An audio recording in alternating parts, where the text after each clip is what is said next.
Boutique scam அதனால அது boutique scam. ஆமா, இன்னைக்கு ஊரெல்லாம் அதானே பேசிட்டு இருக்காங்க. யார பத்தி இதெல்லாம் மறக்கிறதுக்கு நம்ம மக்களை என்ன பண்ணலாம், டைவர்ட் பண்ணலாம், சொல்லுங்க பார்க்கலாம். அப்கோர்ஸ் நீங்க நினைக்கிறது தான். கண்டிப்பா ஏதாவது ஒரு ஆஃபர் அதிரடியா போடுங்க அப்படின்னு சொல்லிட்டு இப்ப அவங்க 1500 2000 வித்துட்டு இருக்க ஒரு புடவையை கண்டிப்பா எடுத்து நான் 500 600 கொடுக்குறேன்னு அவங்க வர்றாங்களா இல்லையா? 20 வருஷத்துக்கு மேல இந்த மாதிரி ஒரு எஃபர்ட் ஹார்ட் ஒர்க் போட்டா தான் நம்மளுக்கு இந்த வளர்ச்சி வரும். 2 வருஷத்துலயே சூப்பரா கிடைச்சது. இன்னும் பரம்பரையா கடை வச்சு பணக்காரங்களா இருக்காங்க பாருங்களேன், அவங்களோட கண்ணும் அவங்க மேலதான். எப்படா அவங்களை கவுத்து விடுவோம், என்னால வளர முடியல, அந்த பிசினஸ் விட்டு வெளியில வந்து பெரிய கடைக்காரங்க பண்ணாத தப்பா 800 ஒரு சாரி வச்சு விற்கிறோம். அதே சாரி அவங்க 1500 தான் போடுற ஜாஸ்தி வச்சு வித்தீங்கன்னா நம்மளோட நிலைமை எப்படி பெருசாகும்? நீங்க வந்து வெளியில 1500 2000 பெரிய கடையில போய் வாங்குறதும் நீங்க பர்ச்சேஸ் பண்ணீங்கன்னா அப்கோர்ஸ் அந்த செலவுலாம் நீங்க தான் கொடுத்தாகும். ஆனா இப்படித்தானா போட்டோ வருது, என்கிட்ட குவாலிட்டி சூப்பரா இருக்கு சாரி, ஆனா போட்டோஸ்ல சரியா வர மாட்டேங்குது, குறை பேசுறதுக்கு சான்சஸே இருக்காது. ஒரிஜினாலிட்டியோட வாங்கி கொடுத்தணும் அப்படின்னு சொன்னா நீங்க இதைத்தான் வாங்கி கொடுத்தணும். உண்மையான காட்டுன்னா சுருங்கத்தான் செய்யும். குறை மக்கள் சொல்றதுக்கு முன்னாடியே நீங்க மக்கள்கிட்ட அதை சொல்லிருங்க.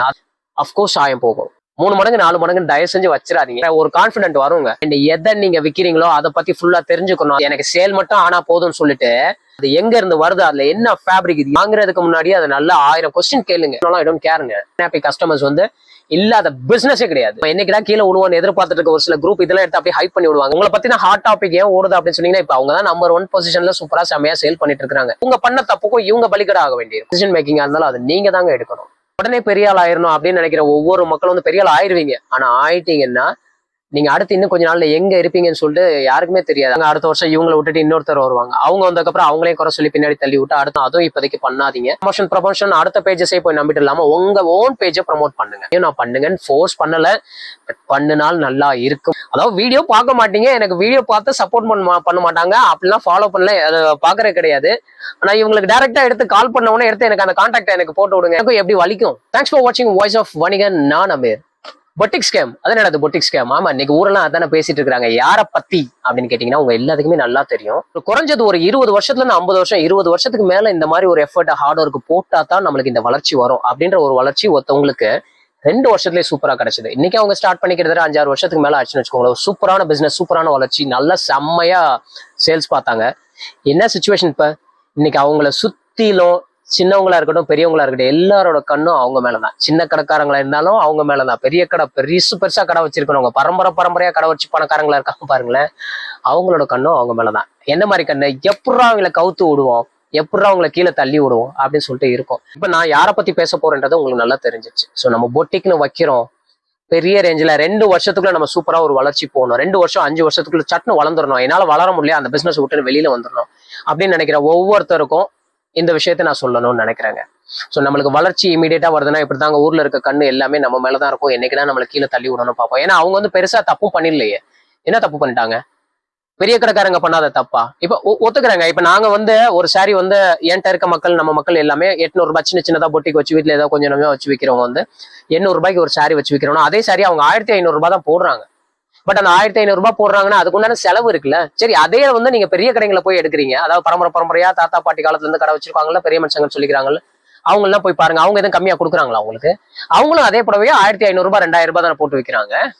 அப்ப என்ன பெரிய டிஃபரன்ஸ்? சோ இவங்க எந்த விதத்துல தப்பு பண்ணிட்டாங்க? அதுக்காக நான் இவங்களுக்கு சப்போர்ட் பண்றேன்னு சொல்றது கண்டிப்பா நான் சொல்லல. நம்மளோட புரிதலுக்காகவும் நான் சொல்லிக்கிறேன். ஏன்னா அவங்க வந்து பெருசா கடை வச்சிருக்காங்க, நிறைய ஸ்டாஃப் வச்சிருக்காங்க, ஏசி வச்சிருக்காங்க, அவங்களுக்கு எல்லாம் அந்த மெயின்டெனன்ஸ் இருக்கு, அதனால நான் ரேட்டு கூட வச்சு வைக்கிறேன் அப்படின்னு சொன்னால் இவங்களை சுத்தி போட்டோகிராஃபி இல்ல ஷூட் பண்றாங்க வெளியில, அதுக்குன்னு சொல்லிட்டு நிறைய வந்து டிஜிட்டல் மார்க்கெட்டிங் பண்றாங்க அப்படின்றப்ப இந்த செலவு இவங்களுக்கு இருக்குல்ல. சோ 2 பேருக்கு ஒரே செலவு தானே. ஆனா என்ன, இதுல இன்னும் ஒரு சில மக்கள் பொட்டிக்கு வச்சிருக்கவங்க எல்லாம் வந்து ஓரளவுக்கு மிட் ரேஞ்சில் அப்படி இருக்கவங்க தான். ஆனா அவங்களும் ஏன் ரேட்டு கூட வச்சு கொடுக்குறாங்கன்னு தான் தெரியல. அவங்களோட மெயின்டெனன்ஸ் காஸ்ட்டும் ரொம்ப பெருசாலாம் கிடையாதுங்க, ஆனாலும் அவங்களும் ஜாஸ்தி வைக்கிறாங்க. பட் அப்படி ஜாஸ்தி வச்சு வித்தீங்கன்னா நம்மளோட நிலைமை எப்படி பெருசாகும்? ஆனா இதை பார்த்துட்டு இருக்க சாதாரண மக்கள் தயவு செஞ்சு இதுலயாவது புரிஞ்சுக்கங்க. இப்ப பெரிய பொட்டிக்காரங்க அவங்க விற்கிற அதே ப்ராடக்ட்டை நாங்களும் கொடுக்குறோம். நல்லா தெரிஞ்சுக்கங்க மக்களே. இன்னைக்கு என்கிட்ட எக்கச்சக்கமான ரீசெல்லர்ஸ் அண்ட் ஹோல்சேல் நிறைய பர்ச்சேஸ் பண்ற மக்கள் இருக்காங்க. நிறைய எக்கச்சக்கமா இருக்காங்க. என் குரூப்ல 1000+ மெம்பர்ஸ் இருக்காங்க. ஆல்மோஸ்ட் 2000 மெம்பர்ஸ் வரைக்கும் அந்த ஹோல்சேலர்ஸ் ரீசெல்லர்ஸ் அவ்வளவு பேர் இருக்கிறாங்க. ஆனா அந்த ஒவ்வொரு மக்களும் அண்ணா எனக்கு குவாலிட்டியான ப்ராடக்ட் தான் வேணும், எனக்கு குவாலிட்டி தான் வேணும், குவாலிட்டி இல்லைன்னா எனக்கு வேண்டாம் அப்படின்னு சொல்லி கேட்டு வாங்குற மக்கள் தான். ஸோ எல்லா ரீசெல்லர் மக்களும் ஆன்லைன்ல சேல் பண்ற சின்ன சின்ன பொட்டிக்காரங்க, சின்ன கடைக்காரங்க எல்லாருமே வந்து நாங்க வந்து நிச்சயமா வந்து ஒரு குவாலிட்டியான ப்ராடக்ட் தான் கொடுக்குறோம். ஸோ எங்களை நம்பி வாங்குங்க. நீங்க வந்து வெளியில 1500 2000 பெரிய கடையில போய் வாங்குறதும் அண்ட் பெரிய பொட்டிக்ல போய் அவங்களோட சும்மா அவங்க சூப்பரா ஷோகேஸ் பண்ணிடலாங்க. இப்ப இதையும் வந்து பாத்துக்கோங்க, என்னோட பேக் லைட் எல்லாம் எப்படி இருக்கு பாருங்க. மெனக்கர்ல இருக்கும். ஜஸ்ட் ஒரு போனை முன்னாடி வச்சுட்டு பின்னாடி அவ்வளவுதான், பெரிய லைட்டிங்கும் பண்ணாம ஷாப் க்ளோஸ் பண்ணிட்டு அதுக்கப்புறமா இதை வச்சு நான் பேக்ரவுண்ட் எடுத்திருக்கேன். இதே நான் சூப்பரா எடிட் பண்ணி டிஜிட்டல் மார்க்கெட்டிங் பண்ண போறேன்னா வெளியில பேக்ரவுண்ட் மாத்தி நானும் வெளியில செம்மையா போட்டு நிறைய செலவு பண்ணலாம். அப்ப அந்த செலவுலாம் யார் தலையில கட்டணும்? உங்க தலையில தானே கட்டணும். சோ அப்படிப்பட்ட மக்கள்கிட்ட போய் நீங்க பர்ச்சேஸ் பண்ணீங்கன்னா அஃப்கோர்ஸ் அந்த செலவுலாம் நீங்க தான் கொடுத்து ஆகணும். அப்ப அந்த மக்கள்கிட்ட எல்லாம் நீங்க போய் வாங்கணும்னு சொல்றீங்களா? அஃப்கோர்ஸ் போய் வாங்குங்கன்னு தான் சொல்றேன். அவங்களுக்காக தான் நான் பேசுறேன் நிச்சயமா. ஏன்னா வந்து பெருசா ஷோகேஸ் பண்ண மாட்டாங்க, பெருசா இருக்காது, லைட்டிங் இருக்காது. இப்ப நிறைய என்கிட்ட வந்து நிறைய சிஸ்டர்ஸ் போட்டோ எடுத்து அப்படியே அனுப்பிச்சு விடுவாங்க. ஆனா இப்படித்தானா போட்டோ வருது, என்கிட்ட குவாலிட்டி சூப்பரா இருக்கு சாரி, ஆனா போட்டோஸ்ல சரியா வர மாட்டேது, என்ன பண்ண? ஒன்றும் பண்ண முடியாது. ஏன்னா பெரிய போட்டோகிராஃபர் டிஜிட்டல் கேமரா வச்சு நான் எடுத்து அது சூப்பரா ஜூம் பண்ணி பெருசா காமிச்சு அப்படின்றப்ப அது சூப்பரா காமிக்கலாம். ஆனா எங்களை மாதிரி மக்களுக்கு என்ன தெரியுமா தோணும், என்ன தெரியுமா செய்வோம், நாங்க எடுக்கிற சாரி இன்கேஸ் அது ரொம்ப சூப்பரா வந்துருச்சு, நான் கையில வச்சிருக்கிறத கூட அது வேற மாதிரி வந்துச்சுன்னு வச்சுக்கோங்களேன், அது நாங்க எடுக்க மாட்டோம். ஐயோ வேணா, இது வேற மாதிரி காமிக்குது சாரி, நான் காமிக்கிறத கூட இன்னும் பயங்கரமா சூப்பரா காமிக்கிறேன், என்கிட்ட என்ன சாரி இருக்கோ அதை தான் காமிக்கிறோம் அப்படின்னு நினைச்சிட்டு விற்கிற மக்கள், பயந்து பிசினஸ் பண்றவங்க நிறைய இருக்காங்க. ஸோ அந்த மாதிரி மக்கள்கிட்ட வாங்குங்க. அப்ப நீங்க குறை பேசுங்க. நிச்சயமா குறை பேசுறதுக்கு சான்சஸே இருக்காது. அந்த ஒருத்தவங்க வந்து மாறி மாறி வீடியோ போட்டுட்டே இருக்காங்க, அவங்கள பத்தி குறை சொல்லிட்டே இருக்காங்க. நான் ஏற்கனவே பல வருஷத்துக்கு முன்னாடி அவங்கள்ட்ட வாங்கினேன், அது என்கிட்ட பிடிக்கல, குவாலிட்டி சரியில்லை. அப்புறம் மறுபடியும் இப்போ அவங்கள்ட்ட தான் போய் வாங்கினேன். ஏன்னா அவங்கள பார்த்தாலே அந்த சேலையை எனக்கு வாங்கணும்னு தோணுச்சு. மறுபடியும் நான் இதெல்லாம் வாங்கிட்டு இப்ப சரியில்லை, குவாலிட்டி சரியில்லை, அவங்க சொன்னதை விட பிரீமியம் ரேஞ்சுன்னு சொன்னாங்க அப்படின்னு சொல்லிட்டு எல்லாம் இப்படிதான் போட்டுட்டு இருக்காங்க. ஆனா அதுவும் தப்பு இல்லையா? ஃபர்ஸ்ட் டைம் வாங்கிட்டீங்க சரியில்லைன்னு சொல்லிட்டு வந்ததுக்கப்புறம் மறுபடியும் போய் அவங்ககிட்டயே வாங்கி ரிஸ்க் எடுக்கிறீங்க இல்லையா? சான்ஸே கிடைக்காம இருக்க மக்கள் இன்னும் எக்கச்சக்கமா இருக்காங்களேங்க. ஸோ தயவு செஞ்சு அவங்ககிட்டயும் போய் வாங்குங்க. என்னோட மக்களுக்கு நான் சொல்லிக்கிறது என்னன்னா, உள்ளது உள்ளபடி சொல்லி வித்து பாருங்க. எக்ஸாம்பிள் சன்ஃபிளவர் சாரி சொன்னேன்னா, சன்ஃபிளவர் சாரி இதுதாங்க குவாலிட்டி, அதுல இருக்க பிரிண்ட் போகத்தான் செய்யும். சாரி சூப்பரா இருக்கும், காட்டன் சாரி, பட் அது சாரி இது cheap and best. Sari cotton அந்த இதுக்காக ஃபேப்ரிக்காக வாங்குங்க, அதுல இருக்க டிசைனுக்காக வாங்காதீங்க. இதே சூரத் புடவை இருந்துச்சுன்னா சூப்பரா இருக்கும். என்னன்னா அவங்களோட ஃபேப்ரிக் ஆனா வேற, இவங்க வந்து காட்டன்ல கொடுப்பாங்க, பிரிண்ட் மட்டும் சரியில்லாம இருக்கும். ஆனா சூரத்ல இருந்து வர்றது கண்டிப்பா அது பயங்கர மிக்சிங்கா இருக்கும், காட்டன் ஃபேப்ரிக்கா இருக்காது, ஆனா பிரிண்டிங் வந்து சூப்பரா வச்சு கொடுத்துருவான். ஆனா அது கம்ப்ளீட்லி வேற ஃபேப்ரிக், இது கம்ப்ளீட்லி வேற ஃபேப்ரிக். ஒரிஜினாலிட்டியோட வாங்கி கொடுத்தணும் அப்படின்னு சொன்னால் நீங்க இதைத்தான் வாங்கி கொடுத்தணும். நம்மள எத்தனை பேருக்கு இந்த விஷயம் தெரியும் சொல்லுங்க பார்க்கலாம்? இந்த ஃபீல்டுக்குள்ள தான் இருக்கும். உண்மையான காட்டன்னா சுருங்கத்தான் செய்யும். அப்ப யாராவது நம்மகிட்ட கேட்கிறப்ப காட்டன் தோச்சா சுருங்கிருமா? அஃப்கோர்ஸ். உண்மையான காட்டன் எதிர்பார்த்தீங்கன்னா சுருங்கத்தான் செய்யும். ஃபேட் ஆகுமா? அஃப்கோர்ஸ் ஃபேட் ஆகத்தான் செய்யும். உண்மையான காட்டன்ல வர்றது, அந்த நேச்சுரல்ல பண்ணி வர்ற சாயம் போட்டு வர்றது, சாயம் போகுமா? அஃப்கோர்ஸ் சாயம் போகத்தான். நீங்க பயங்கர எக்ஸ்பென்சிவா 2000 3000 போகலாம் மேல போனா கூட. இப்ப மென்ல கூட காட்டன் பேண்ட் வாங்குறோம், ஒரு சில மெட்டீரியல்ஸ் வாங்குறோம்னா அந்த மேல தைஸ் பக்கத்துலனா ஷேட் ஆகத்தான் செய்யும். அது வந்து பியூர் காட்டன் பியூர் மெட்டீரியல் போடுறப்ப கண்டிப்பா அந்த மாதிரி நடக்கத்தான் செய்யும். அதெல்லாம் போகாம இருக்குன்னா டூப்ளிகேட் வாங்கி கொடுத்துங்க. டூப்ளிகேட் தான் அப்படி இருக்கும். ஸோ இந்த காலத்துல வந்து மக்கள் அதைத்தான் விரும்புறாங்க.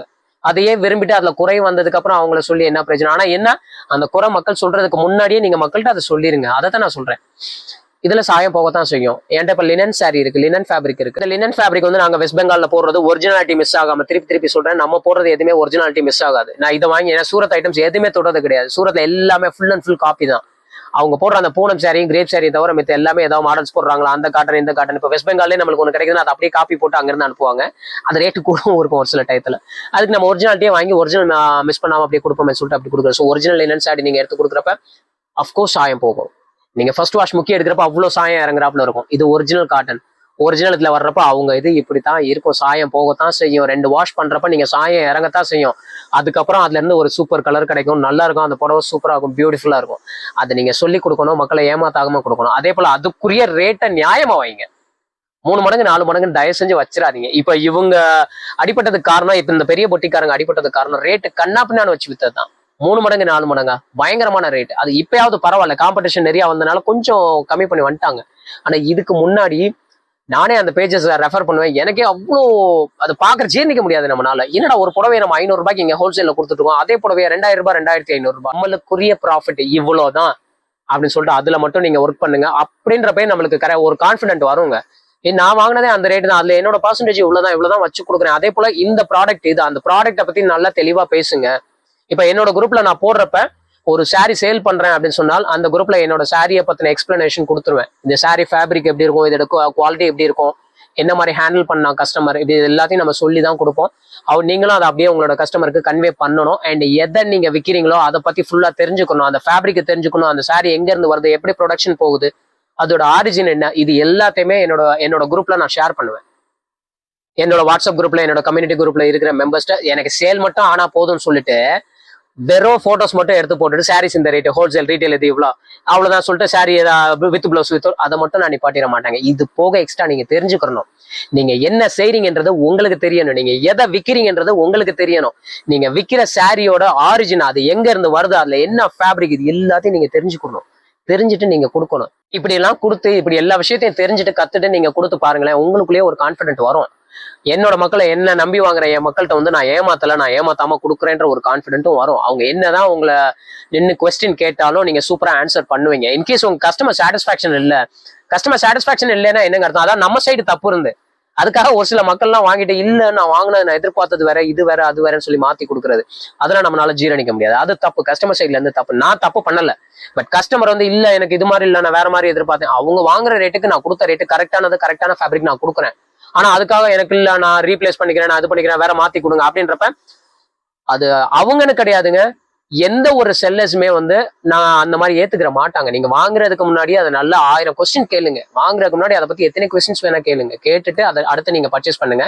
சர்வ் பண்ண ரெடியா இருப்பாங்க. ஆனா ஒன்ஸ் உங்க கைக்கு வந்ததுக்கு அப்புறம் இல்ல இந்த ஃபேப்ரிக் இல்ல இதுல, ஏன்னா எனக்கு தெரியும் என்னோட ஃபேப்ரிக் பத்தி, நான் உழைக்கிறேன், இந்தியா ஃபுல்லா சுத்துறேன், சுத்திட்டு இந்த ஃபேப்ரிக் இங்க இப்படிதான் இருக்கும், இதுக்கு மேல இந்த குவாலிட்டி நீங்க நம்ம கொடுக்குற அந்த அமௌண்ட்டுக்கு இதுக்கு மேல இந்த குவாலிட்டி எங்கேயும் கொடுக்க முடியாது. இதை விட வேணா 200-300 ரூபாய் இதே குவாலிட்டியை 200-300 ரூபாய் எக்ஸ்ட்ரா போட்டு வேணா வெளியில வாங்குவீங்களா ஒழிய இப்படி கம்மியா வாங்க மாட்டீங்க. அந்த அளவுக்கு கான்ஃபிடென்ட் எனக்கு இருக்கப்ப என்னோட கஸ்டமர் என்ன குறை சொன்னாலும் என்ன தப்பு சொன்னாலும் ஐ டோன்ட் கேருங்க. ஏன்னா நான் உழைச்சிருக்கேன், நான் போய் சொல்லல, ஃப்ராட் பண்ணல, நான் உண்மையை பேசியிருக்கேன் அப்படின்னு சொல்லிட்டு ஒவ்வொருத்தவங்களுக்கும் அந்த நம்பிக்கை வரணுங்க. அதனால தான் நான் சொல்றேன், அந்த ஃபேப்ரிக் பத்தி தெரிஞ்சுக்கோங்க. நீங்க என்ன விற்கிறீங்கன்றதை நிச்சயம் அது உங்களுக்கு தெரியணும். அதை உங்க கஸ்டமர்ட்டையும் கன்வே பண்ணுங்க. அதை ஏத்துக்கிறவங்க அதை பத்தி ஓகே தெரிஞ்சுக்கணும்னு நினைக்கிறவங்க அதை பேசுங்க. இல்ல ஓகே எனக்கு ப்ராடக்ட் வந்தா போதுன்னா அவங்க சேல்ஸ் மட்டும் பார்த்துட்டு வந்துருங்க. ஸோ நம்மளும் வந்து அடுத்து வந்து பொட்டிக் ஸ்கேம் சொல்லிட்டு நம்மளோட பேரும் எங்கேயுமே எதுலையும் வந்துடக்கூடாது. அந்த அளவுக்கு நம்மளோட உழைப்பு இருக்கணும். அண்ட் நானும் 2 வருஷத்துலயே வளர்ச்சி அடைஞ்சிடும், 5 வருஷத்துலயே வளர்ச்சி அடைஞ்சிடணும் அப்படின்னு சொன்னால் இப்ப இவங்க 5 வருஷத்துல சூப்பர் வளர்ச்சி அடைஞ்சிருக்காங்க, 5-7 வருஷத்துல வளர்ச்சி அடைஞ்சிருக்காங்க. ஆனா இந்த சுச்சுவேஷன்ல எப்படி அவங்க சமாளிச்சு வரணும், அதெல்லாம் வந்து நீங்க ஓரளவுக்கு ஒரு சூப்பர் எக்ஸ்பீரியன்ஸ் வந்ததுக்கு அப்புறம் தாங்க வரும். இதெல்லாம் மறக்கிறதுக்கு நம்ம மக்களை என்ன பண்ணலாம், டைவர்ட் பண்ணலாம், சொல்லுங்க பார்க்கலாம். அப்கோர்ஸ் நீங்க நினைக்கிறது தான், கண்டிப்பா ஏதாவது ஒரு ஆஃபர் அதிரடியா போடுங்க அப்படின்னு சொல்லிட்டு இப்போ அவங்க 1500 ரூபாய் 2000 ரூபாய் வித்துட்டு இருக்க ஒரு புடவையை கண்டிப்பா எடுத்து நான் 500 ரூபாய் 600 ரூபாய்க்கு கொடுக்குறேன்னு அவங்க வர்றாங்களா இல்லையான்னு மட்டும் ட்ரை பண்ணி பாருங்க. ஆக்சுவலா இதுதான் மார்க்கெட்டிங் ஸ்ட்ராட்டஜி, மக்களை மைண்ட் மாற்றுறது. இந்த பெரிய பெரிய கடைக்காரங்களுக்கு இந்த மாதிரிலாம் வராதுன்னு நினைக்கிறீங்களாங்க? ஒவ்வொரு ஷாப்லயும் போய் நீங்க செக் பண்ணி பாருங்க, நிச்சயமா அவங்க எல்லாத்துக்குமே இந்த மாதிரி ஒரு பேட் சிச்சுவேஷன் வரும். அன்ஹாப்பி கஸ்டமர்ஸ் வந்து இல்லாத பிசினஸே கிடையாது. 100% எந்த ஒரு பிசினஸ்லயும் அன்ஹாப்பி கஸ்டமர்ஸ் இல்லைன்னே சொல்ல முடியாது, எல்லாத்தையும் இருக்கத்தான் செய்யும். அவங்க எடுத்து பயங்கரமா எக்ஸ்போஸ் பண்ணுவாங்க. அவங்க போட்டோம்னா நம்ம என்னைக்குடா கீழே விடுவோம்னு எதிர்பார்த்துட்டு இருக்க ஒரு சில குரூப் இதெல்லாம் எடுத்து அப்படியே ஹைப் பண்ணி விடுவாங்க, ஹைப் பண்ணி விட்டு நம்மளை கீழே தள்ளி விடுவாங்க. பட் அதெல்லாம் சமாளிக்கணும். எப்படி சமாளிப்பீங்க? அந்த பெரிய கடைக்காரங்க எப்படி சமாளிப்பாங்க? அவங்கள பத்தியும் ஏதோ வீடியோஸ் எல்லாம் வராம இருக்குன்னு நினைக்கிறீங்களா? எல்லாம் வரத்தான் செய்யுது. வந்தாலும் அதை எப்படி கரெக்டா சமாளிச்சு எந்த இடத்துல ஃபுல் ஸ்டாப் பீரியட் வைக்கிறாங்க, ஸ்டாப் பண்ணி முடிக்கிறாங்க, அது கரெக்டா நிப்பாட்டிடுறாங்களா, அதெல்லாம் நம்மளும் கத்துக்கணும் இல்லையா? சோ அதையும் நம்ம கத்துக்கிறதுக்கு கொஞ்சம் டைம் ஆகத்தான் செய்யும். அதனாலதான் நம்ம இப்படி வளரணும்னு சொல்றேன், இப்படி வளரணும்னு சொல்லக்கூடாது. அப்படி வளர்ந்தா சாயத்தான் செய்வோம் குயிக்கா. சோ இப்படி வளர்றப்ப நிச்சயமா எல்லா பொசிஷனையும் நம்ம சமாளிச்சு தாங்க போவோம். 2 வருஷம் 5 வருஷத்துல நான் வளர்ச்சி அடையில என் கடையை க்ளோஸ் பண்ணிட்டு போயிடுறேன், நான் யாரும் வேலை விட்டுக்கே போயிடுறேன் அப்படின்னு சொல்லிட்டு தயவு செஞ்சு போகாதீங்க. ஹார்ட் ஒர்க் பண்ணுங்க, எஃபர்ட் பண்ணுங்க. முக்கியமான விஷயம் நாம என்ன விற்கிறோன்றது நம்மளுக்கு நிச்சயமா தெரியணும். அண்ட் இந்த மாதிரி பொட்டிக்காரங்க யார் இப்போ அவங்களோட கமெண்ட்ஸ்லயே போய் செக் பண்ணி பாருங்க, அவங்களுக்கு வர கிரிட்டிசைஸ் பண்ற மக்கள். இன்னொரு விஷயம், ஒருத்தவங்க ஃபேமஸா சூப்பரா இப்ப அவங்கள பத்தி நான் ஹாட் டாபிக் ஏன் ஓடுது அப்படின்னு சொன்னீங்கன்னா, இப்ப அவங்க தான் நம்பர் 1 பொசிஷன்ல சூப்பரா செமையா சேல் பண்ணிட்டு இருக்காங்க. சோ சின்ன கடைக்காரங்களா இருந்தா பெரிய கடைக்காரங்களா இருந்தா அவங்க மேலதான் கண்ணு இருக்கு. அவங்கள பத்தி பேசினா நம்மளும் சூப்பரா பெருசாயிடலாம் அப்படின்னு சொல்லிட்டு நிறைய பேர் வீடியோ எடுத்து போட்டு அப்படியும் நிறைய நார் அடிச்சுட்டு இருப்பாங்க. ஸோ எல்லா விஷயத்துங்களையும் நம்ம நம்ப முடியாது. இன்னொன்னு, நம்ம உடனே பெரிய ஆள் ஆயிட்டோம் அப்படின்னு சொன்னா நம்மளை சுத்தி என்ன நடக்குதுன்னு சொல்லி நம்மளுக்கே தெரியாதுங்க. இப்ப அந்த பொட்டிக்கு ஓனருக்கே வந்து இவ்வளவு விஷயம் இனிஷியலா நடந்தப்ப தெரிஞ்சிருக்கும்னு நினைக்கிறீங்களா? இப்ப கண்டிப்பா தெரிஞ்சிருக்கும். ஏன்னா சுச்சுவேஷன் வந்து கைமீறி போயிடுச்சு. அப்ப வந்து கண்டிப்பா அவங்களுக்கு தெரிஞ்சிருக்கும். ஆனா அவங்களுக்கு உண்மையிலேயே எனக்கு ஆசைப்பட்டு நான் மக்களுக்கு இவ்வளவு காசு கொடுக்கணும், இவ்வளவு வச்சு விற்கணும், இவ்வளவு நம்ம லாபம் சம்பாதிக்கணும் அப்படின்னு நினைச்சு கொடுப்பாங்கன்னு நினைக்கிறீங்களா? கிடையவே கிடையாது. ஒரு சில விஷயங்கள்லாம் அந்த ஓனருக்கே பிடிக்காம இருக்கலாம். ஐயோ இது வேணான்றப்ப நம்மளுக்கு கீழே இருக்கிற யாராவது ஒரு மனுஷங்க எடுத்து இல்ல ஓகே நம்ம போட்டு விட்டுறோம், அவங்க பண்ண தப்புக்கும் இவங்க பலிகடை ஆக வேண்டியிருக்கும். எனக்கு பிடிக்காத ஒரு விஷயம், ஆனா ஃபோர்ஸ்னால மித்தவங்க ஃபோர்ஸ்னால என் கீழே இருக்க யாரோ ஒருத்தர் ஃபோர்ஸ் பண்றதுனால தவிர்க்க முடியாத ஒரு சுச்சுவேஷன், அவங்க சொல்லி நான் தவிர்க்க முடியாது அப்படின்ற சுச்சுவேஷன்ல அதை இம்ப்ளிமெண்ட் பண்ணி அதுலேயே மாட்டிக்கிறது. ஸோ எந்த ஒரு சுச்சுவேஷனா இருந்தாலும் எந்த ஒரு டெசிஷன் மேக்கிங்கா இருந்தாலும் அது நீங்க தாங்க எடுக்கணும். ஏன்னா அந்த பிளேஸ்க்கு லீடர் நீங்க தான். உங்க பார்வைக்கு கண்டிப்பா வந்துதான் ஆகணும். ஸோ 2 வருஷத்துல நான் வந்து அந்த பீக் போயிட்டேன் அப்படின்னு சொன்னா இந்த மாதிரி விஷயங்கள்லாம் என் காதுக்கு வந்துடும் நினைக்கிறீங்களா? இந்த விஷயம் வந்து இனிஷியலாவே அவங்க காதுக்கு போயிருந்துச்சு. அந்த கிளைண்ட் வந்து அன்ஹாப்பி கிளைண்ட் இந்த மாதிரிலாம் பேசுறாங்க. அஃப்கோர்ஸ் அப்பயே உங்க period full stop, okay reason பண்ணிருங்க, நான் கொடுத்துட்றேங்க வேற கொடுத்துட்றேன்னு சொல்லிட்டு அதை சூப்பரா ஸ்டாப் பண்ணியிருந்துருக்கலாம். ஆனா அது இப்ப பெரிய லெவல்ல வளர்ந்து போய் எங்கெங்கயோ போய் எப்படி எப்படி இல்லாம ஆயிடுச்சு. இதுக்கப்புறம் வந்து அவங்க மறுபடியும் எழுந்திருச்சு வந்து மேல சமாளிக்கிறது ரொம்ப ரொம்ப கஷ்டமான விஷயம். நானும் பல வீடியோல சொல்லியிருக்கேன். இந்த மாதிரி வர்றதெல்லாம் வந்து ஒரு குறிப்பிட்ட பீரியட் வரைக்கும் தான். நீங்க இமீடியட் பூம் இமீடியட்டா நான் வளர்ச்சி அடையணும் அப்படின்னு சொன்னீங்கன்னா கொஞ்சம் வருஷம் தாங்க ஸ்டேபிளா நிப்பீங்க. அடுத்த வருஷம் உங்களை தேடி பார்த்தாலும் நான் என்னோட பழைய வீடியோ எல்லாம் போய் செக் பண்ணி பாருங்க. நான் வந்து உடனே வளர்ச்சி அடைஞ்சிடணும், உடனே பெரிய ஆள் ஆயிரணும் அப்படின்னு நினைக்கிற ஒவ்வொரு மக்களும் வந்து பெரிய ஆள் ஆயிருவீங்க. ஆனா ஆயிட்டீங்கன்னா நீங்க அடுத்து இன்னும் கொஞ்ச நாள்ல எங்க இருப்பீங்கன்னு சொல்லிட்டு யாருக்குமே தெரியாது. அந்த அளவுக்கு நம்ம ஒரு இடத்துல ஓரம் கட்டப்பட்டுருவோம். அசாதாரண வளர்ச்சி வேணாம், நம்மளுக்கு சாதாரண வளர்ச்சியே போதும். அந்த வளர்ச்சி தான் வந்து நம்மளுக்கு பெர்மனன்ட் ஆனது. ஏன்னா லாஸ்ட் இயர் ஃபேமஸா போயிட்டு இருந்த பொட்டிக்கா இருக்கட்டும், பெரிய பெரிய அந்த ஆன்லைன் ஷாப்பிங் பண்ண ஒரு சில மனுஷங்களை எடுத்து பாருங்க. இந்த வருஷம் அவங்க யாரையுமே நம்ம பார்க்க முடியாது. அண்ட் இப்ப இவங்க இந்த வருஷம் இருக்கிறாங்க, அடுத்த வருஷம் இவங்களை விட்டுட்டு இன்னொருத்தர் வருவாங்க. அவங்க வந்ததுக்கப்புறம் அவங்களையும் குறை சொல்லி பின்னாடி தள்ளி விட்டு அடுத்து இன்னொருத்தவங்க வரத்தான் செய்வாங்க. இப்படி வந்துட்டு தான் இருக்கும். ஸோ நீங்க ப்ரமோஷன் போடுறேன், நான் ஏதாவது வீடியோஸ்ல ப்ரமோட் பண்ணி நான் பெரிய ஆளா சட்டம் உடனே ஆயிடுறேன் அப்படின்னா அதுவும் இப்போதைக்கு பண்ணாதீங்க. கொஞ்சம் கொஞ்சமா பண்ணுங்க, உங்களை ஸ்டெபிலைஸ் பண்ணிக்கோங்க. நான் வந்து என்கிட்ட ப்ராடக்ட் சூப்பரா இருக்கு, இந்த ப்ராடக்ட் செம்மையா இருக்கு, இதை போட்டுடலாம். இதை போட்டுட்டு அடுத்து இதே ப்ராடக்ட் எனக்கு இன்னும் 100 தேவைப்படுது, 1000 தேவைப்படுதுனால நான் என்னால் அதை எப்படி சமாளிக்க முடியும்? இன்கேஸ் கஸ்டமர் அன்ஹாப்பி கஸ்டமர்ஸ் வந்தாங்கன்னா அவங்கள நான் எப்படி ஹேண்டில் பண்றது? மீடியாஸ் வேற எதுவும் வந்துச்சு, மித்த யாரும் நம்மளை கிரிட்டிசைஸ் பண்றாங்க, அதெல்லாம் நம்ம எப்படி சமாளிக்கிறது? இந்த மாதிரி விஷயங்கள்லாம் கொஞ்சம் கொஞ்சமா கத்துட்டு அதுக்கப்புறமா okay I'm ready for promotion, என்னோட கடையை பெருசாகிறதுக்கு ரெடியா இருக்கேன் அப்படின்ற காலகட்டத்துல நானும் அது சொல்றது 6 மாசம் 1 வருஷம் கிடையாது, ஒரு 2 வருஷம் 3 வருஷத்துக்கு மேல நல்ல எக்ஸ்பீரியன்ஸ் எல்லாம் ஃபீல்டு ஒர்க் செம்மையா பண்ணிட்டு அப்ப நீங்க ப்ரமோட் பண்ணுங்க. செம்மையா ப்ரமோட் பண்ணிட்டு ஓகே அதுக்கப்புறம் என்ன சுச்சுவேஷன் வந்தாலும் சமாளிச்சிருவேன் அப்படின்னு சொல்லிட்டு ஒரு கான்ஃபிடென்ட் உங்களுக்குள்ள வந்துச்சுன்னா ஒரு ப்ரமோஷன் போட்டுட்டு அதுக்கப்புறம் ஒரு வளர்ச்சி, அதுக்கப்புறமா ப்ரமோஷன் அடுத்த பேஜஸே போய் நம்பிட்டு இல்லாம உங்க ஓன் பேஜை ப்ரமோட் பண்ணுங்க. உங்க ஓன் பேஜ் பெருசா போற வரைக்கும் தான் நம்மளுக்கு சூப்பர். ஏன்னா ஒவ்வொரு டைம் ஒருத்தவங்களை கூப்பிட்டு ப்ரமோஷன் சொல்லி அப்படியும் பண்ணக்கூடாது. இந்த மாதிரி நிறைய விஷயங்கள் இருக்கு மக்களே. ஸோ அப்பப்போ எனக்கு தோன்ற விஷயத்த நான் சொல்லிடுறேன், ஒரு வீடியோவா எடுத்து போட்டுறேன். ஸோ தயவு செஞ்சு அதை ஃபாலோ பண்ணுங்க. இப்போ நம்மளோட வீடியோலாம் பாத்தீங்கன்னா ரொம்ப பெரிய வளர்ச்சி, எனக்கு பெரிய ஃபாலோவர்ஸ்லாம் இல்லை. பட் இதெல்லாம் எனக்கு வேணும் அப்படின்னு சொன்னா இம்மீடியட்டா நம்மளால கொண்டு வரலாம். பட் அது எனக்கு வேண்டவே வேண்டாம். எனக்கு வந்து சாதாரண வளர்ச்சி போதும், சாதாரண ஃபாலோவர்ஸ் எனக்கு வந்தா போதும். என்னை நம்பி வர்ற மக்கள் 5 பேர் நம்பி வந்தாலும் அந்த 5 பேரும் 100% என்னை நம்பி வரட்டும் அப்படின்ற மக்கள் வந்தா போதும்னு சொல்லிட்டு தான் இன்னைக்கு வரைக்கும் நான் வந்து இதுக்கு பெருசா நான் மெனக்கடலை, ப்ரமோஷன் அந்த மாதிரின்னு எதுவும் போகல. மீடியா அட்வர்டைஸ்மெண்ட் அது இதுன்னு சொல்லிட்டு எதுவுமே போகணும். ஓகே இதே போதும். ஏன்னா நான் கிட்டத்தட்ட இது ஸ்டார்ட் பண்ணியுமே ஒரு 3-4 இயர்ஸ் ஆயிடுச்சு. இப்பயும் நம்ம ப்ரமோஷன் டிஜிட்டல் மார்க்கெட்டிங் எதாவது எடுத்து பண்ணோம்னா அஃப்கோர்ஸ் எனக்கு கண்டிப்பா 1 lakh மேல ஃபாலோவர்ஸ் இன்னும் நிறைய 5-10 lakhs கூட போயிருக்கும். பட் அது வேண்டவே வேண்டாம். ஏன்னா திடீர்னு பூம் ஆயிட்டு அடுத்து சட்னி கீழே விழுந்துட்டோம்னா அதை சமாளிச்சு வரலாம் ரொம்ப பெரிய கஷ்டங்க. அதனால அந்த இதுக்குள்ள நான் போகல. கொஞ்சம் கொஞ்சமா எனக்கு வளர்ச்சி வந்தாலும் போதும். இப்போ எனக்கு கிடைக்கிற ஃபாலோவர்ஸே போதும். நம்பி வர்ற ஒரு நாளைக்கு இவ்வளவு ஃபாலோவர்ஸ் வந்தாலே எனக்கு போதும்னு நினைச்சிட்டு அப்படி போயிட்டு இருக்கேன், ஸ்டேபிளா போயிட்டு இருக்கேன். ஏன்னா வந்து நான் வந்து ஒரு ஸ்டேபிளான வளர்ச்சி எதிர்பார்க்கிறேன், இமீடியட் வளர்ச்சி எதிர்பார்க்கல. அதே மாதிரியே உங்களையும் நான் பண்ணுங்கன்னு ஃபோர்ஸ் பண்ணல, பட் பண்ணினால் நல்லா இருக்கும் அப்படின்னு சொல்லிட்டு ஒரு சின்ன சஜஷன் தான் மக்கள். ஏன் யூஷுவல் நம்மளோட மக்கள் தயவு செஞ்சு ஷேர் பண்ணுங்க அண்ட் சப்ஸ்கிரைப் பண்ணுங்க. இது வரைக்கும் ஃபாலோ பண்ணாத மக்கள் ஃபாலோ பண்ணுங்க. நிறைய மக்கள் வந்து இப்போ எனக்கு தெரிஞ்ச மக்களே கால் பண்ணிட்டு ஆனா அந்த 2 piece செட் எங்க கிடைக்கும், 3 piece செட் எங்க கிடைக்கும், இது எங்க கிடைக்கும், அது எங்க கிடைக்கும், அந்த அட்ரஸ் கொடுங்க அப்படின்னு சொல்றாங்க. அப்படின்னா என்ன அர்த்தம்? அவங்க வீடியோவை ஃபாலோ பண்ணலன்னு அர்த்தம். ஏன்னா எல்லா வீடியோஸ்லயும் நான் போட்டுட்டு இருக்கேன் 3 piece செட், அதாவது ஒவ்வொரு இடம் எங்க கிடைக்குதுன்னு நான் போட்டுட்டு இருக்கேன். அப்ப வீடியோலாம் ஃபாலோ பண்ண மாட்டாங்களே, என் சைட்ல அது யோசிச்சு பாருங்க மக்களே ஒரு நிமிஷம். அதாவது வீடியோ பார்க்க மாட்டீங்க, எனக்கு வீடியோ பார்த்து சப்போர்ட் பண்ண மாட்டாங்க, அப்படிலாம் ஃபாலோ பண்ணல, அதை பாக்குறது கிடையாது. ஆனா இவங்களுக்கு டைரக்டா எடுத்து கால் பண்ண உடனே எடுத்து எனக்கு அந்த கான்டாக்டை எனக்கு போட்டு விடுங்க, எனக்கு அந்த கான்டாக்டை சொல்லுங்க, வாட்ஸ்அப்ல போட்டு விட்டு நான் எங்க போய் ஸ்டே பண்ணணும்னு சொல்லுங்க, எங்க போய் நான் பர்ச்சேஸ் பண்ணணும்னு சொல்லுங்க அப்படின்னு கேட்கிறப்போ எனக்கும் எப்படி வலிக்கும் ஒரு நிமிஷம். அதை மட்டும் யோசிச்சு பாருங்க. ஸோ வீடியோலயே நம்ம சொல்லியும் வந்து அந்த 3 piece செட் எல்லாம் எங்க கிடைக்குது, ஜெய்ப்பூர்ல எங்க போலான்னு சொல்லியிருக்கோம், அண்ட் அகமதாபாத்லாம் எங்க போயிட்டு வரலாம் எல்லாமே போட்டோம் என்கிட்ட. அதே விஷயத்த கேட்கிறப்ப என்ன, அந்த வீடியோவே ஃபாலோ பண்ணல, நம்ம சொல்ற விஷயத்தையும் வரல, நம்மளுக்கு சப்போர்ட் பண்ணவே இல்லை. ஆனா அவங்க கால் பண்ணி மட்டும் அவங்களோட ஒரு காரியத்துக்காக மட்டும் நம்மளை யூஸ் பண்ணிக்கிறாங்களே அப்படின்னு சொல்றப்ப இது சொல்ல வேணான்னு தோணுனாலும் பட் சொல்லணும்னு நினைச்சேங்க. கொஞ்சம் வலிக்குது அந்த மாதிரி விஷயங்கள்லாம். ஸோ அந்த வலியையும் தாங்கிட்டு நிறைய வீடியோக்கள்லாம் போட வேண்டியிருக்கு மக்களே. தேட்ஸ் ஆல் மக்களே. தேங்க்ஸ் ஸோ மச் ஃபார் வாட்சிங் வாய்ஸ் ஆஃப் ஃபனிங்க. நான் அமீர். தேங்க்யூ.